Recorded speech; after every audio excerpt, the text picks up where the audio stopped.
dollar. Dirt and money, no soul. Had to go and get it, ain't no time to kick it. Got a stack of flip for my foes. Dollar. Please tell me you can hear me. Don't turn your back and don't neglect me. Just let me know if you need me. Dollar. Let me watch out for my partners. Keep my money long, get my team strong. Let me run away from my problems. Yup, what's good, original crew, man? We're back. We got Mr. Ballin today, the scariest basement story you would ever hear. How you feel about that, C? You always say you want a basement, do you? Mm-hmm. Which one do you think is scarier, a basement or the attic? Attic. Why? I don't know. Attics always creeped me out. I don't know what it was, but attics always creeped me out. We got an attic here. You scared of that one? I just be feeling like some up there, you know? Or someone. I always tell you someone. I believe somebody up there in the attic. You do say that. I always and say it that. scares me. I don't know. When I talk about the attic, y'all, it's in this room. Yes. The attic is in this room. I don't know, Chad, but I'm not scared. She's scared of the attic. I'm not. It just creeps me out. But yeah, anyway. But hey, with that being said, make sure you check out the links in the description box. Down below. You already know where to go. If you want the first part, you gotta do is check out down below. Also, if you enjoyed today's visuals, like it on a thumbs up. But hey, man, let's hop into it, y'all. Let's check it out. Let's see what it's about. You ready? I'm ready. Let's get it. Let's go. Okay, we just wrapped up the 15-city live tour. Like, literally, this is my first day back in the studio. The tour was amazing, really. It was awesome. It was so good to meet the fans of The Strange, Dark, and Mysterious in person. That was really cool. But I knew there was one story I had to tell, first off, once I got back in the studio, and it's the one I'm doing right now.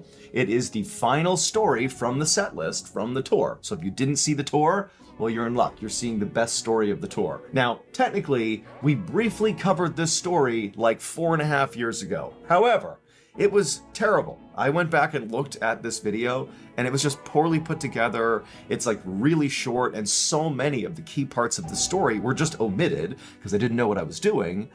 But now I sort of do, and this story was completely broken down, restructured, rewritten, and the end result is this totally horrifying, like, encore story from the live tour that I really think, even if you've heard the OG before, you're gonna love this one. This one, by far, got the biggest reaction from the thousands and thousands of people that watched this live. Okay, so this is called What's in the Basement, and it's really good. But before we get into that story, if you're a fan of The Strange, Dark, and Mysterious delivered in story format, then you've come to the right place because that's all we do and we upload once a week. So if that's of interest to you, please tell the like button you're going to gift them tickets to my first ever live storytelling tour, but don't tell them you got them tickets that are mid-row floor seats to the Indianapolis show. Also, please subscribe to our channel and turn on all notifications so you don't miss any of our weekly uploads. Okay, let's get into today's story.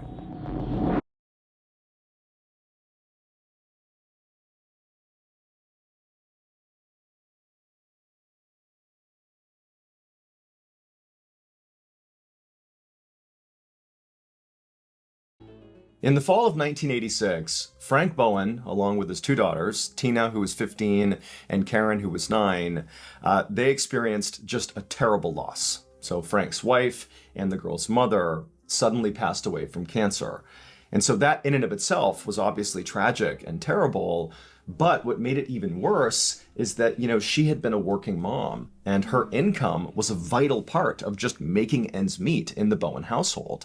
And so as soon as she passed away, as much as Frank just wanted to be there for his girls to help them grieve the loss of their mother, he really couldn't. He started immediately having to pick up all these late night shifts at his job, again, just to make sure financially the family was whole.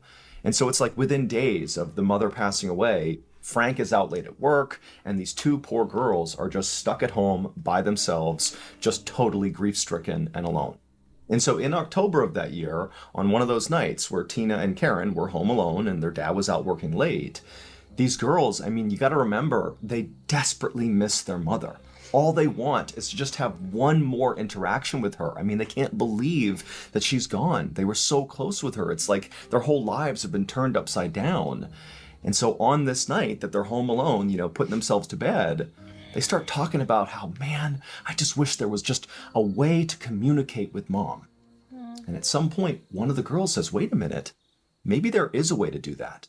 So the girls owned a Ouija board, and a Ouija board is basically a way people believe they can speak to the dead. It looks sort of like a game board. It's got letters and numbers on it, and it's got a yes and a no on there. And there's this thing called a planchette, which is basically like this little free-floating dial, almost like a pointer that you can place on the board.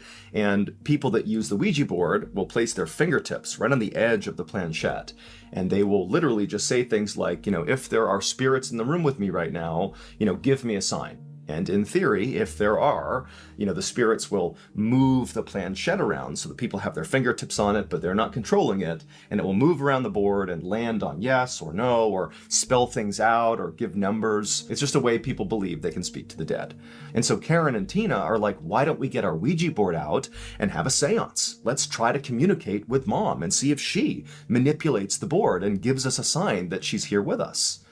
And so Tina and Karen, they get their Ouija board. They go down into the basement of their house, they lay it out, and they put their fingers on the planchette. And after a minute, one of the girls is like, hey, Mom, are you here with us right now? And they have their fingers on the planchette, but nothing happens. So again, the girls kind of wait a minute, and they try again. Mom, if you're here with us right now, please, anything, just move it even a little bit. Show us you're here with us right now. Nothing happens. And so over and over and over again for over an hour, the girls just sit there asking every combination of question they can possibly think of to try to elicit a response from their mother, who they so want to believe is like with them right now, sort of looking out for them. But no matter how earnestly and passionately they asked these questions, the planchette never moved. So the seance didn't work. And so the girls, it's not clear if they literally believed they were actually going to get a reaction from their mom. But, this was pretty disappointing. It was like another reminder that, Mom really is gone. And so they packed up their Ouija board, very frustrated, and they went upstairs to their respective bedrooms on the second floor of the house. They climb into bed and they try to go to sleep. So their father is still out at work. He won't be home for some time. And the girls know this. They know that they are home alone until they fall asleep. And so they're laying in their bedrooms. It's totally dark. It's quiet. And as they're laying there, the girls begin to hear a tapping sound coming from somewhere in their house. Now, it was clear to them that the tapping was not coming from the floor of the house they were on. It was coming from somewhere either on the first floor or maybe down in the basement. But, at first, the tapping sounds didn't really alarm them at all. It just sort of sounded like, house sounds at night. The sound of machines whirring or clicking, or maybe branches outside striking the side of the house, or who knows what. But they seem sort of like harmless sounds that you would expect at night. However, as the tapping sort of persisted, it wasn't really consistent tapping sound. It was more sporadic, but it was consistently sporadic. Like it was obvious whatever this was, it wasn't stopping. As that continued, the girls began to tune in more and more to it and started wondering, like, what is this? And at some point, the younger of the two girls, Karen, the 9-year-old, she started to get spooked. The sound was kind of freaking her out. And so she got out of her bed and she left her room. She goes down the hallway. She comes into Tina's bedroom and she goes up to her big sister and she's like, do you hear that tapping sound? And Tina's like, yeah, what is that? And so the two girls, they leave Tina's bedroom together. They go out into the hallway. They can still hear the tapping. It's kind of coming from downstairs somewhere. And the girls, they walk to the top of the stairs, basically looking down the stairwell that wraps down to the first floor. They can't see the first floor. They can only see, the halfway point, the landing. And they're hearing the tapping sound coming from somewhere down there. And the girls are just kind of listening, not really reacting. And at some point, one of the girls says, wait a minute. What if this tapping sound is Mom? What if the seance we did worked? What if she is here and now she's giving us a sign that she's with us right now? What if it's her? And so feeling sort of excited all of a sudden, one of the girls just says, Mom, is that you down there? And immediately there's a response. Tap, tap, tap. Something from downstairs is reacting to their question. And the girls are psyched. This is what they wanted when they did their seance. Well, you look like that for us, sis. Yeah, I know not to be playing with no spirits, honey. You want to ever play with a Ouija board? Heck no. I thought about it before. I want to buy one honey, when the I was way a I kid. grew up, and my grandma was always No. You ain't never thought about? No. You never had that curiosity with a Ouija board? No. Not at all.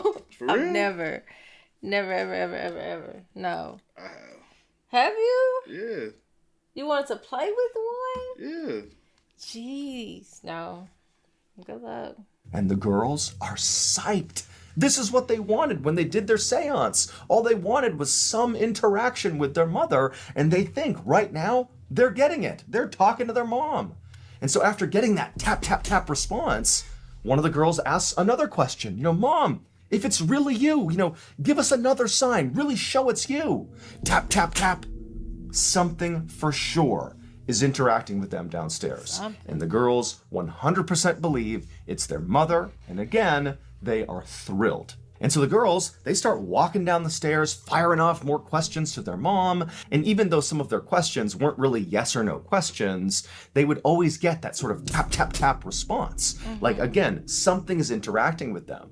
And as they made their way down to the first floor and they're hearing this tapping and they're sort of following it around, it eventually brings them to the head of the stairs that leads down into the basement. And they open up the basement door and they're asking more questions. They're getting those tap responses and it's clearly coming from downstairs. And even though the girls are really excited, it's gotta be mom, they weren't so confident that they were prepared to go down into the basement to follow after this tapping sound. So they sort of stopped at the top of the stairs, looking down into the basement. It's gotta be mom, but it's still a little bit frightening to go down there. And so they stayed there right above the stairs, looking into the basement, just constantly asking questions and getting responses from down in the basement from mom. It was great.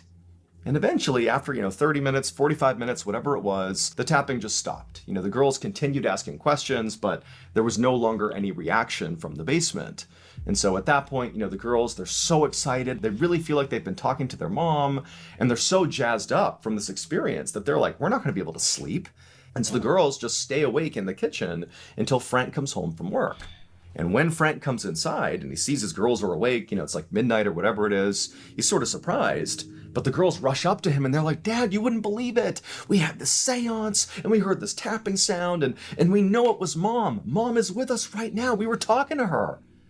Now, Frank, he's totally caught off guard by what they're saying, but he also knows his girls, they're going through this horrible time in their lives. I mean, they've just lost their mother. He can't even imagine their level of grief. I mean, he's obviously grief-stricken, but this is their mom.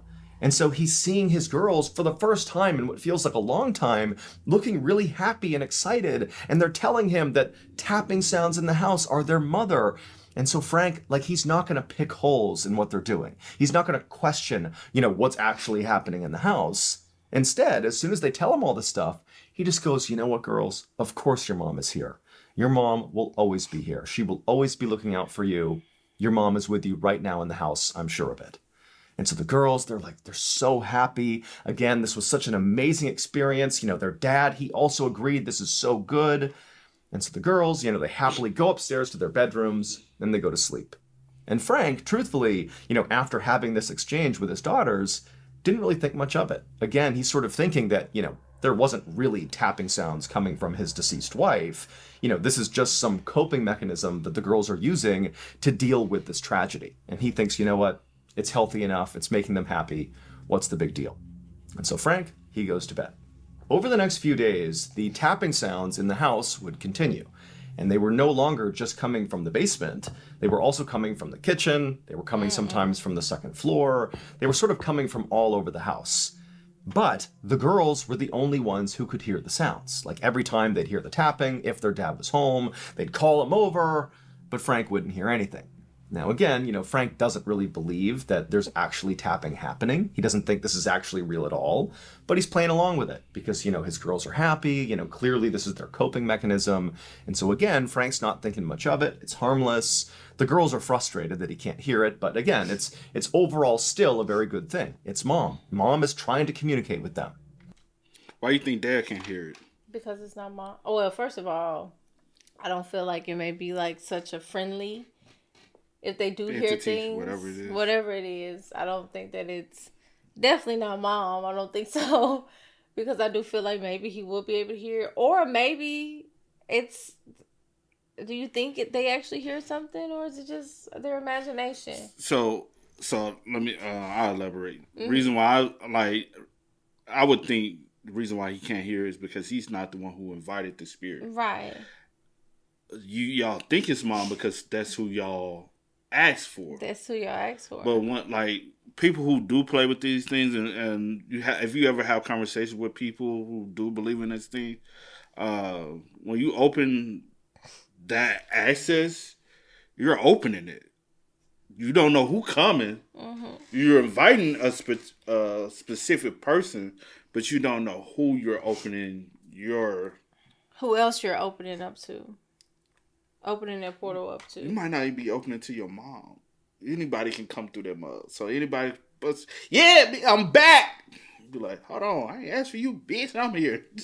I got something to say. But yeah, like, where my mom? I don't know your mama. I don't give a fuck who she is. But bitch, I'm here to cause hell. And on serious, that is true. Yeah. That is definitely true.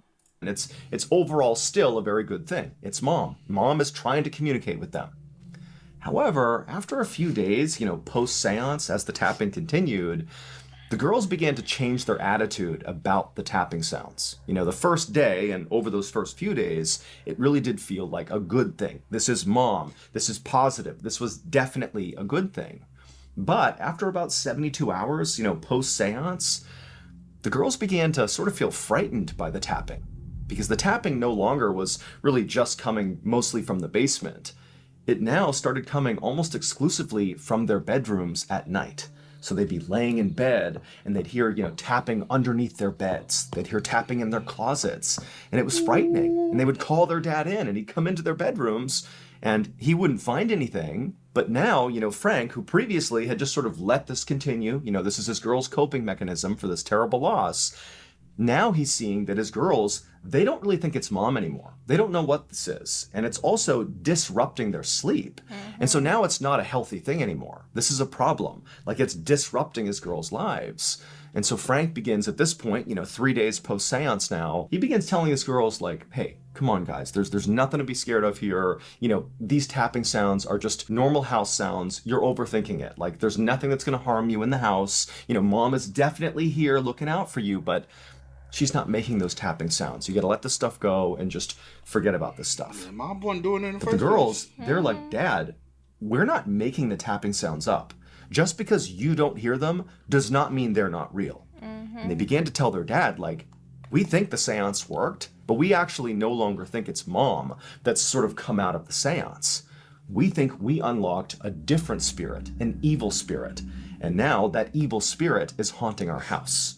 And so Frank, at this point, he's like, guys, that's not what's going on here. You really need to stop. These tapping sounds are not real. They're in your head or they're normal. And so Frank and his daughters really began to fight over this because the girls, they know they're hearing sounds and Frank's like, I'm not. And so they're really starting to fight over it. The girls, they're getting more and more frightened just being in their house, in particular at night when these sounds would typically start. And so fast forward about a week after the seance, and now the girls really are so scared to be in their house because of this tapping, which they believe is now this evil spirit in their house. They're finding all sorts of excuses to just stay out of their house. When dad's at work late, they're trying to stay at their friend's house and not be home because it was too frightening. And Frank, he's sort of at his wit's end with what to do with his girls, because now this thing that's going on in the house, this delusion, as he believed it was, that his girls were suffering from, it was really disruptive and unhealthy. And he began telling his girls, if you can't stop with this whole tapping delusion, you're going to have to go to grief counseling. This is too much. And so, again, fast forward about a week here, and that's what's going on in the Bowen household. And on this particular day, the girls, Tina and Karen, they didn't have a place to go that night. They didn't have a friend who was available. And so they're home at their house alone. Frank's out for the night doing a late night shift. And the girls, they're in their kitchen just kind of hanging out. They're pretty anxious here. And they start to hear tapping sounds coming from the basement. Now, by this point, the tapping sounds were so common that just hearing the tapping sounds was not this horribly frightening thing. It was just sort of this very unsettling thing where nobody knew what they were. And again, the girls think it's something evil. But on this night that the girls are alone, Dad's gone, Tina, the older of the two, she says to Karen, Dad doesn't believe us. He does not believe that there's tapping sounds in the house. And so we, right now, need to go down in the basement and investigate. Because if we don't, no one's ever going to look into this. Like, nobody believes us. And Karen is horrified at the idea, Karen's the 9-year-old, of going down into the basement, to go see what this tapping is. But she doesn't want to be away from her sister. And so she's like, okay. And so Tina gets a knife from the kitchen. She goes to the door to the basement. Karen follows right behind her. And Tina, she opens up the door, and the two girls begin going down the steps. And once they get to the bottom of the steps and they're in the basement, it's just this kind of blank slate down there. There's a washing machine and a dryer, there's some boxes, but it's just sort of a dank, sort of open, nothing cellar down there. And the girls, when they got down there, they're looking for the origin of this tapping sound.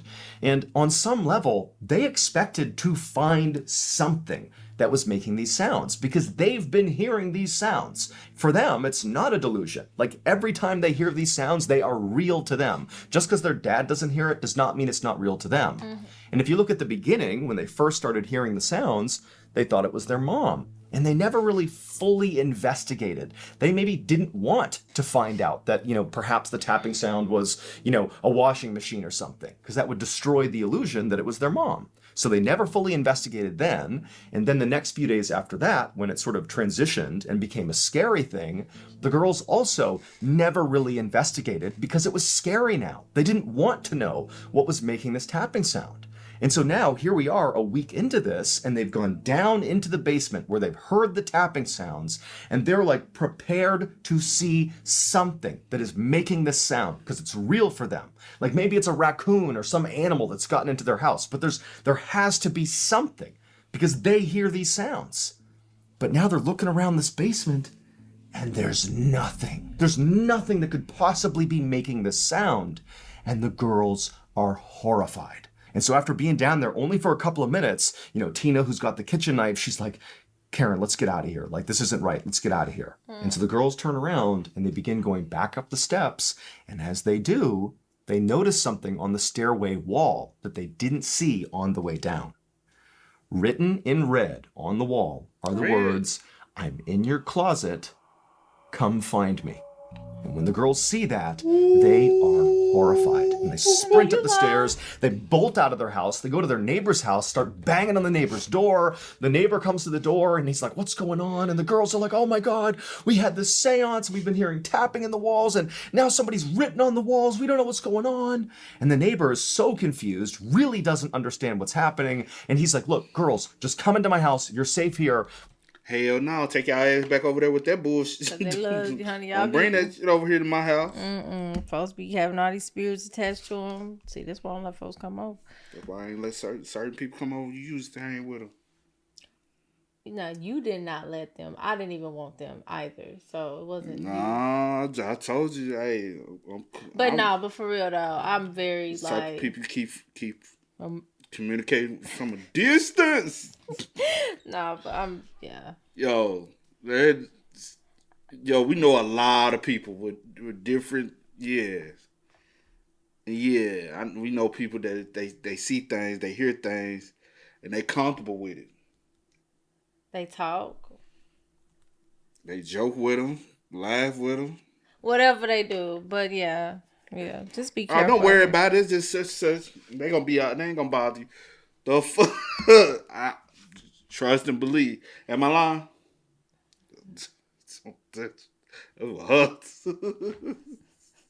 You said what? I said that's what you. That's your people. I ain't got no dealings. We'll wait for your dad to come home. He'll know what to do. And so the girls, they're hysterical. They go into the neighbor's house. They shut the door and they wait. And then a little bit later, Frank Bowen, their dad, he comes home. The neighbor immediately flags him down and calls him over. And he's like, "Look, here's what happened. Your girls came over. They said, something about writing on the walls. I don't know." And Frank's like, "Okay, all right." And he tells his girls, like, "Look, stay here. You're safe here. I'll go check the house and make sure nobody's in there." Frank, at this point, in no way suspects that there's anything, evil or bad in his house. He thinks this is just a continuation of this delusion the girls are sort of acting out. And so Frank, alone, goes back to his house. He opens up the door. He goes inside. He searches the house. And he looks everywhere. but there's nobody in the house. He does find the writing in the stairwell going down to the basement. It does say, "I'm in your closet, come find me," but it's written in ketchup.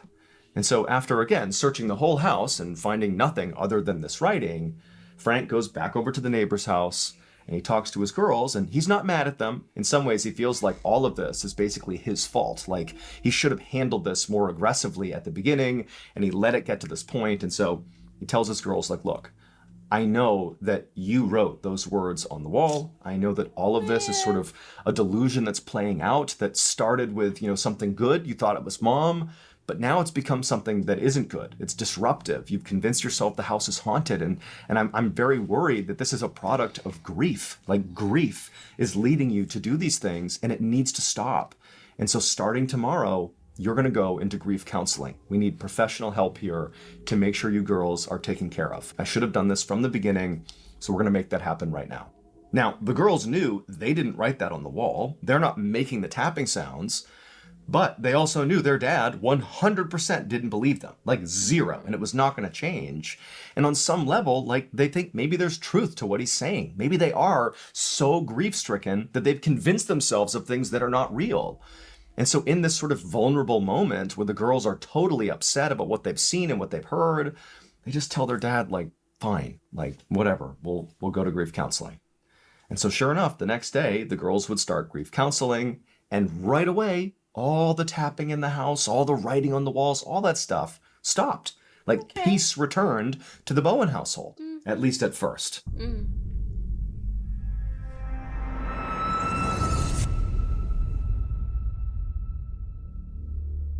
Fast forward 3 weeks to December 8th, 1986. So this is 3 weeks after the girls began their therapy. And in those 3 weeks, the Bowen household is totally calm. There's no more tapping, nothing, everything is fine. But on December 8th, Frank, along with his two girls, Tina and Karen, and their friend, Kathleen, they had been out for the evening, maybe getting ice cream or going out to eat or whatever, and they come back to the Bowen household. And when they do, it's nighttime, so it's dark outside, and Frank, he goes up to the porch, he goes to the front door, and as he's about to open up the door, he looks through one of the windows of his house, and he sees there are several lights on in the house that he didn't remember leaving on before they left.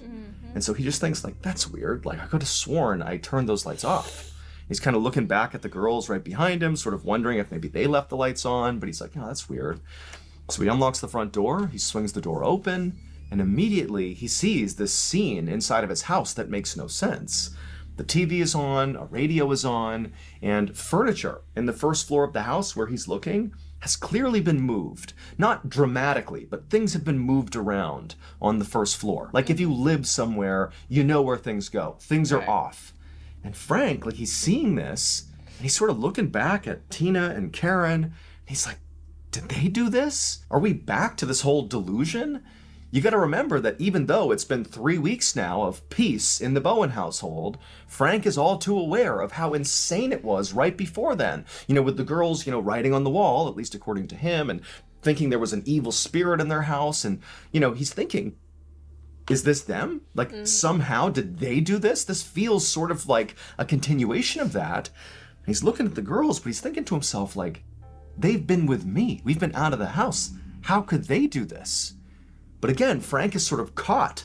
On the one hand, he knows this could be his girls, but he's also thinking that's not possible. And so in that mind state of sort of being caught between these two opposing ideas, Frank, instead of backing out of the house and calling the police like anybody else would do, he instead just begins like walking into the house, sort of nonchalant, like not really sure how to react. And he begins this sort of half-cocked search through the house. And the whole time, Tina, Karen, and Kathleen, they see what's going on, and the two daughters, they're terrified. I mean, they're all too aware of all the tapping and the writing on the walls. They're thinking, this is real, it's happening again. And so they're tucked up right behind Frank, who again, Frank is like in shock. He's just like wandering through the house, like, what's going on here? Turns the TV off, he's walking around, turns the radio off, he's moving furniture back around, and he can't believe it. And so he does this weird, like, again, half-invested search through the first floor. He doesn't find anybody there. He goes to the second floor, does the same search. Again, all three girls, the two daughters and the friend, they're right behind Frank because they're so scared. They do the search of the second floor, nobody there. They search the attic, nobody there either. They go down to the basement, nobody in the basement. Like, there's nobody in the house. And so Frank is like, what is going on here? And then he remembers there's actually a room on the first floor of the house that he forgot to search. It was just a front room of the house right off the front entrance. When he began the search, he just sort of overlooked it because he was sort of in a daze. And so he's like, okay, I'll go back up there and I'll search that last room and then I'll know the whole house is secure. Nobody's here. And so Frank goes back up the basement stairs to the first floor. The girls are tucked up right behind him, still so scared. And he makes his way towards this room, and this room overlooks the front of the property. There are windows looking out to the road. It's just you walk in, there's windows, there's the front of the house, and there's a little closet over to the left. It's like a sitting room. And so Frank, he goes into this room, and right away he sees on the wall right in front of him, written in shaving cream, are the words, "Marry me." And so Frank, he walks over to the words and he's staring at them being like, what is this? Like, who wrote this? The girls, again, are right behind him, tucked up against the back of his legs, and he's staring. And as he's doing that, he hears movement in the closet in the room that he's in. And Frank turns and he looks at this closet. The doors are open to this closet, but it's a dark closet. And out of the closet walks a man who was wearing a dress, Frank's dead wife's dress. This person had clown makeup on their face, and they were wielding a hatchet. What? And they walk out of the closet, and they look at Frank, and they look at the girls, who are so shocked, they're just in silence, staring back at the sky. And this person looks at Frank and goes, "You and the girls go upstairs." And so Frank... So you telling me it's a possibility somebody been in your house the entire time doing all of this? No. Huh?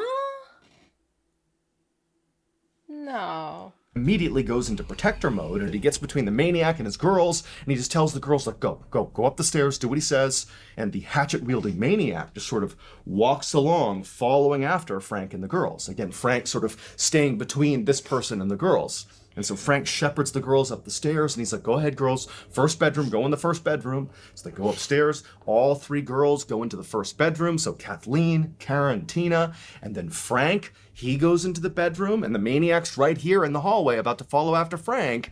And as soon as Frank gets in the door, Frank shuts the door and holds it shut, and there's suddenly this struggle between the maniac in the hallway and Frank. The maniac's trying to get in. There's this vicious struggle, and Tina, who's already in this bedroom, just turns, runs, and leaps out the second floor window. And so she smashes to the ground. She runs next door to that neighbor's house. She slams on the door. The neighbor comes out, and Tina's screaming about, "There's someone in my house!" And so the neighbor at this point knows this is a real emergency. They call the police, and then minutes later, the police show up. And when they get there, they look up at the Bowen household, and Frank Bowen is leaning out of that second floor bedroom, and he's screaming to the police, "Hey, there's somebody in here. He was just at my door. He's gone. I don't know where he is." And police, they get over, they put a ladder up to the window. Frank comes down, they get the other two girls down. So everybody is safely out of the house now. They've been moved over to that neighbor's house. And now the police are going to go into the Bowen household to find this dress-wearing, hatchet-wielding, clown makeup-wearing maniac. They're going to find him and put him into custody. And so the police, they go into the Bowen household, guns drawn, and they search that entire property, top to bottom, and they find nothing. Nobody's there. The house is completely vacant. However, they would find a hatchet lying by the back sliding glass door, and the back sliding glass door was partially open. And so ultimately, again, when nobody is found inside the house, the police decide, well, clearly this maniac, if there really was a maniac, is now gone. Because look, the door's open, the hatchet's here, so they're gone.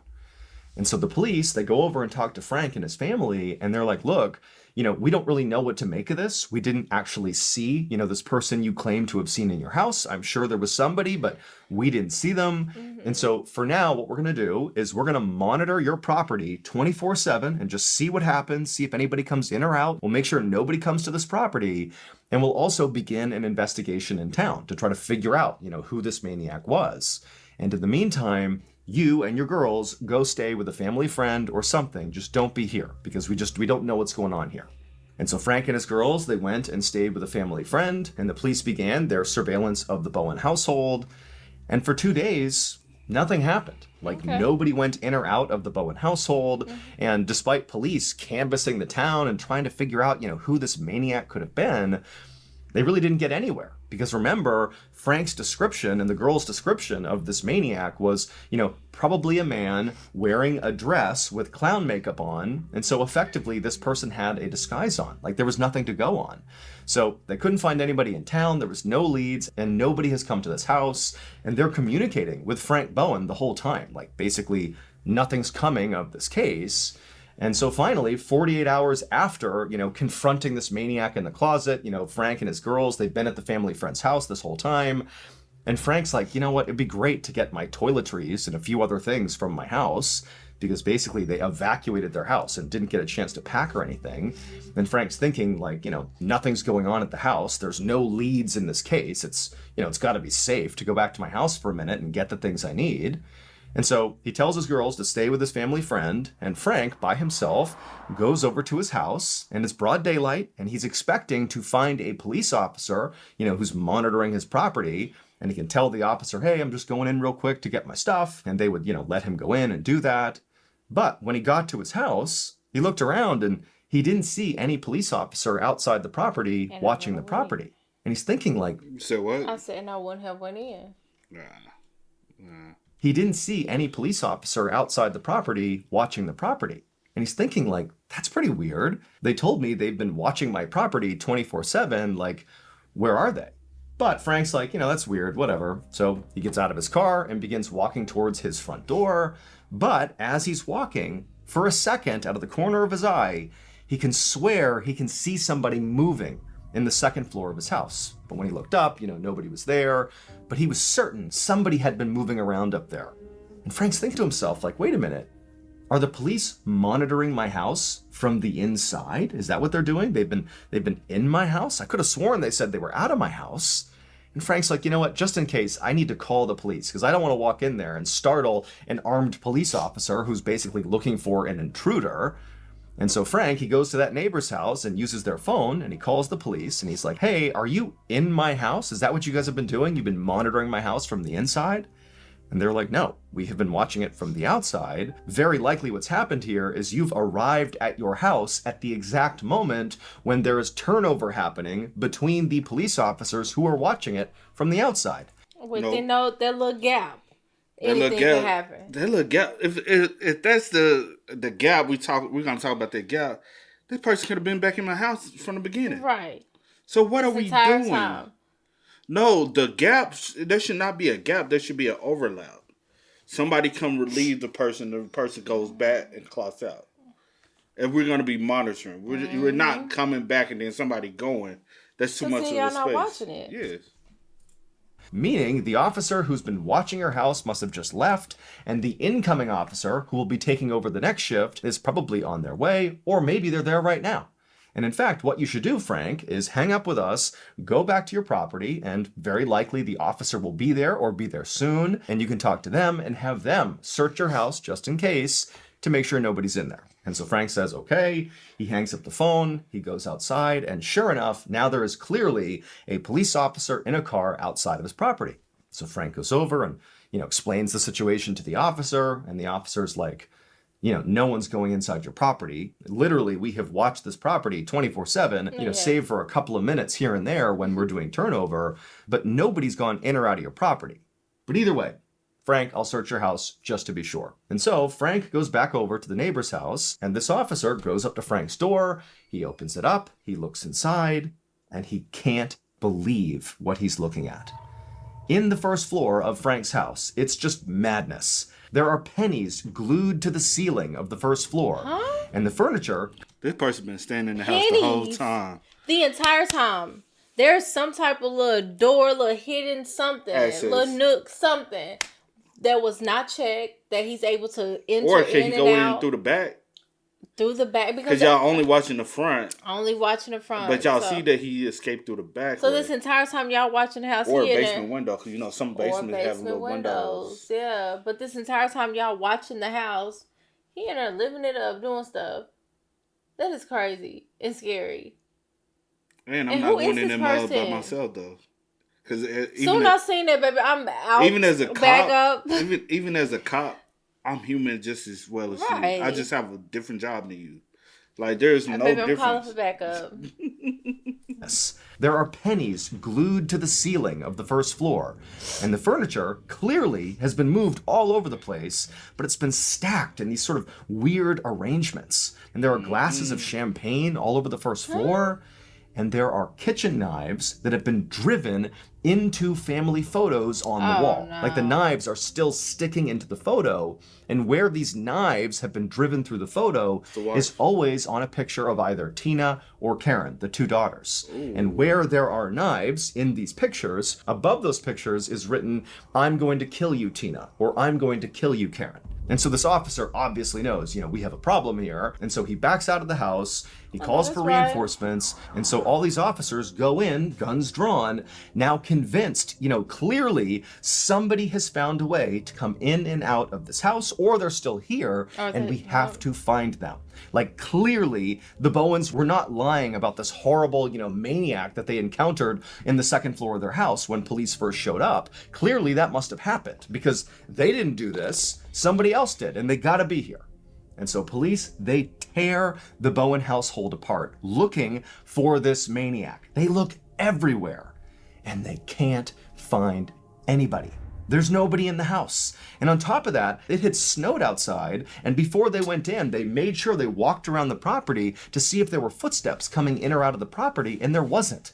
Like, it's not possible what they're seeing. But they've now torn the house up, looking for anything, and they found nothing. Other than, again, the madness they've seen with the furniture, the writing, the knives. That's all they've found. And so after hours and hours of this very frustrating search, a few of the officers found themselves in the basement, and they're just standing there talking to each other like, this is crazy. We must have missed something. Like, what is it?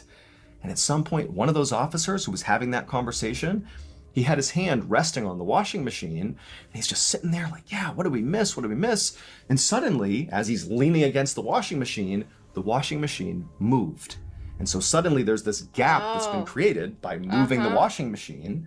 And the officer looks at the wall where the machine had been sitting before, and clearly there is a hole on the wall. And the officer gets out his flashlight, and he looks in the wall and kind of scans down, and he sees there's this tunnel that's been burrowed in the wall of the basement. And it goes over to the corner, and looking back at this officer is Danny LaPlante. And he's crouched down, he's got a hatchet over his shoulder, he's wearing a dress, and he's staring back at this officer. I'm going to tell you about Danny LaPlante because this story takes a very dark turn. So Danny LaPlante was 16 years old at the time he was pulled out of the wall. And 6 months prior to being pulled out of the Bowen household's wall, Danny had had this very brief interaction with Tina Bowen, the 15-year-old. Apparently they went to school together or had some interaction in town, but Danny had sort of fallen in love or had some sort of romantic interest in Tina, and he felt like Tina had rejected him. Now, Tina did not remember any of this with Danny. This is entirely Danny's memory of what happened. But either way, 6 months earlier, when he had this sense of rejection from Tina, Danny responded to that by breaking into the Bowen household, cutting a hole in their walls, and burrowing tunnels in their walls. And for 6 months, Danny LaPlante lived in the Bowen household in their walls. Now, Danny was not able to access the entire house through the wall in the basement. He could basically maneuver in the basement and partially into the first floor, but he's 16. What the fuck is his family? Exactly. That was my first thought. I was like, but let me just be patient because he go tell a story. But then he may not. Did he do? Never mind. Where the fuck is his family at? Where are your parents? Unless something happened to him. Unless something happened to his parents. True. But and 6 months is a long time. I'm going to let him finish because I don't want to reach on this next part. So okay. In the basement. He could basically maneuver in the basement and partially into the first floor.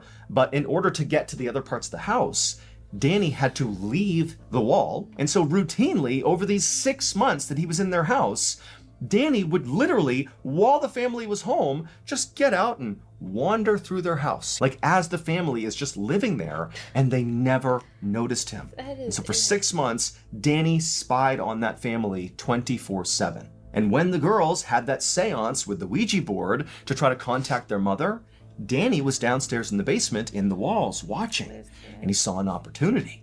He thought, I'm going to pretend to be their mother and screw with them. And so when they heard that tapping sound, that was Danny pretending to be their mom. He was absolutely trying to get them to believe their mother was here. But then whenever Frank was around, Danny would stop the tapping and sort of let Frank believe the girls were making it up. And then gradually, Danny sort of transitioned from it's your mom and it's good to actively trying to terrify the girls. He began tapping at all hours of the night. He began sneaking out of the wall, going upstairs to the girls' bedroom, flicking the undersides of their beds, going in their closet, tapping in their closet, and then making sure to be hidden or escape before Frank came in. I mean, this is absolutely psychotic behavior. Fact. But it gets worse. So Danny is taken out of the walls and he's arrested. But then 10 months later, when he is awaiting trial, Danny is released on bail. Oh, While he is on bail, he would sneak into another family's house in Massachusetts, the Gustafsons' house, and unfortunately, that family would not escape Danny. Danny would murder 3 members of that family for really no particular reason. He just picked a family and killed them. And so very likely, if Tina had not leapt out of the second floor window when Danny revealed himself in that dress with the hatchet and got them to go up to that bedroom, if Tina hadn't leapt out and if Frank hadn't held off the door like that, almost certainly Danny was corralling that family into that room to kill them with the hatchet. Yep. But Tina basically saved their lives. As of this video, Danny LaPlante is still alive and he's serving multiple consecutive life sentences, and he actually recently was put up for parole. He didn't get it. He did not get parole. But during his hearing for his parole, when he was rejected, he was determined to be one of the most psychopathic inmates in the entire prison system. Oh, wow. And now, here is a clip from the late... Wow. No, say what you're going to say. Bail. Like, I know everyone... This was 86. I wonder, does the family hold, could they have sued? The family that... Which family? The one that he... Tina's family? No, or the other family? The other family, like their family members. Yeah. Could they have sued? The one... No, because he hadn't murdered anyone. Everybody has a right to bail, right? So nah. I have with that. I have like mixed feelings with that, but that's because with anybody that go to jail for no matter what it is, that they get a bail amount unless it's murder or it's a high offense crime, and then you know what I'm saying, they make the bail like this but bizarre number. That's sad. I didn't see that I didn't see the turn. He said it was a twist. I know. He said it was a dark twist. I know, but I just wasn't expecting. I wasn't expecting that. It's so random. Like, why? What was the reason? No reason. Didn't have no reason. Just pick the family, and the scary thing, it could have been.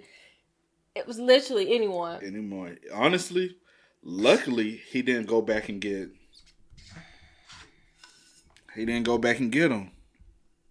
Luckily. Because I'm sure that was a possibility for him to go back and get them. Yeah, but unfortunately, you picked this random family, literally take 3 lives, and just, like, for real, really?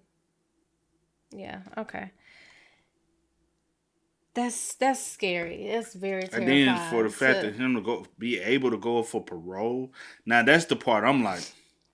And then for y'all to say he's one of the most like, come on, in the prison. Do y'all know how many crazy people are in a prison? And he one of the. Okay. Nah, bro, you ain't never getting out, man. You gotta deal. And you went in. Because the crimes happened when he was 16. That's why. But that's in him, man. That's in him to be like that. That's up here. Like, he ain't gonna never change. That's what. Like, he's being who he is. And then to know that someone was living in your house for 6 entire months with you not knowing. And what? The fact he could have did anything while dad was gone. Absolutely anything he could have did while dad was gone. While dad is out and about doing at work, he really could have went in and did anything to them kids. Facts. And they just would have been, you know. And the fact you think somebody rejected you, she don't even remember you. That's what's so crazy. But you know how many kids, like, in that lifestyle and that mindset think people are rejecting them? Not even just people, period. Oh, true. People, period. True. Grown people, period. Just anyone. True. That like, is true. This girl she doesn't even remember you. Or interaction, whatever. You like, oh, she rejected me. She da-da-da. I'm gonna what you just break said in their is true, house though. and drill a hole in the wall and create There's tunnels a lot of and people be that living. become so crazy psychotic. thinking they got rejected, and a person like, bro, like, someone will be like, bro, I'm married. I can't. I have vows. I don't care. You should have gave me the opportunity. Bro, I can't. That is. And there's men to this day that's low-key on that same mindset. And women too. Yeah, women. Yeah, too. We ain't gonna exclude nobody. Everybody. Crazy. But yeah. This was one of the craziest stories, bro. Facts. Sad, and it's sad. And rest in peace to those family members that lost their lives, because it was just so... The one I thought he was going to put into the twist because we didn't know, like, how long the mom had been passed. Mm-hmm. But I'm like, mom died from cancer. Okay, that's the diagnosis. I'm like, could he have possibly did something? But I was like, we don't know the time period of mom dying and from with him showing up. Mm-mm. But, hey, that's crazy, man. Y'all spam us up in the comments. Y'all let us know y'all thoughts and opinions about it for us in the comment section down below. But until next time, y'all know how it go, man. I do go with the name DJ New Kid. This is Sierra Nicole. We are Kid and C. We are. Go and get it, ain't no time to kick it. Got a stack of flip for my foes. Dollar.